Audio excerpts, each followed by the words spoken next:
We begin with the deadly shooting that killed 2 Israeli embassy employees in D.C. The Israeli ambassador says Yaron Lashinsky and Sarah Milgram were about to get engaged. They were leaving an event at the Jewish Museum last night when the attack happened. We did receive an update from officials a short time ago. The suspect faces multiple federal charges, including murder of foreign officials. Investigators say he was chanting "Free Palestine" as he was detained. Sources say the shooting is being investigated as a hate crime.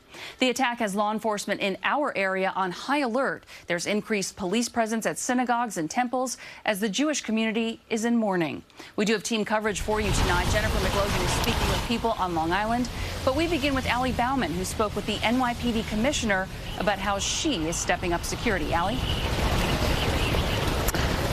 Yeah, Alice, the police commissioner told me that there is no nexus that they see between what happened in D.C. last night and New York City, as well as no credible or specific threats to our area.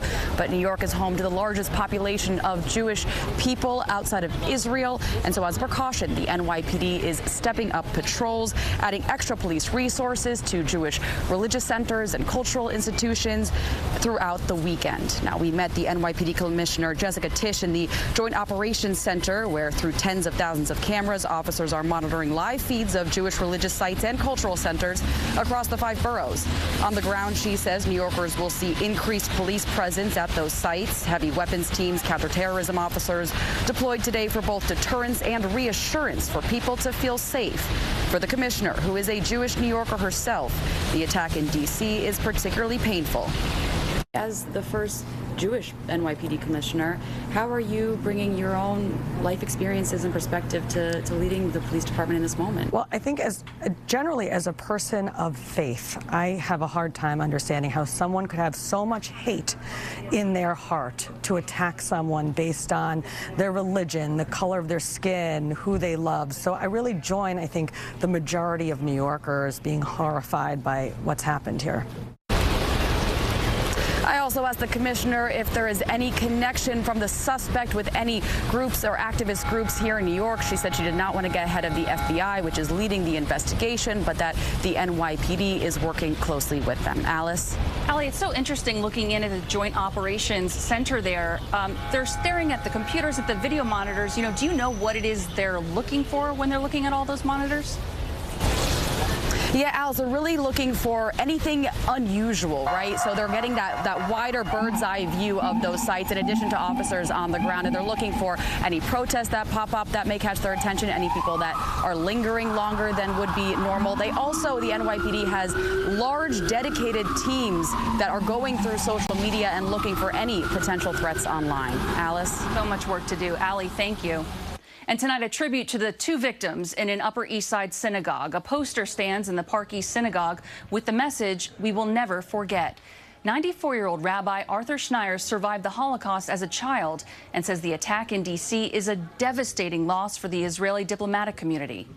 I never thought that 80 years after the Shoah, where I lost most of my family in Auschwitz, never thought that in the land of freedom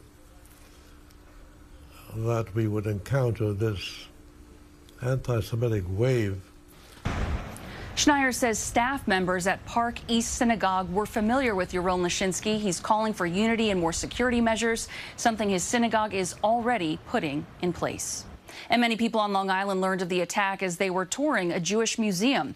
Jennifer McLogan reports from the Holocaust Memorial and Tolerance Center in Glen Cove. That's the way that we fight hatred and bigotry. Long Island public school students touring the Holocaust Memorial and Tolerance Center, some learning about the Holocaust for the very first time. As they walk through the exhibit, they can see the effects and the impact of what can happen when hatred goes unchecked. She says empathy comes with truth. There's a new October 7th memorial here and lots of police presence at this Glen Cove museum. Students just learning about the murders of 2 innocent Israeli embassy workers outside a Jewish museum in D.C. Even though people may disagree that there are lines that cannot be crossed, And this political violence went way too far. The Midway Jewish Center in Syosset was the synagogue of murdered October 7th hostage Omer Nutra. Our son was a grandchild of Holocaust survivors. His grieving parents awaiting Omer's body and the release of all 58 hostages. We have to come together and say loud and clear that anti-Semitism is not allowed in the United States. Fight it as hard as we can.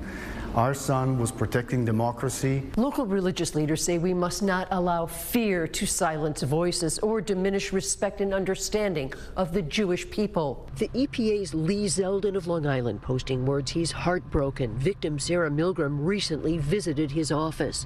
The Nutras say world healing cannot come fast enough in their son's name. I'm sure he would be devastated and outraged by what is going on now, and he would be on the front lines here.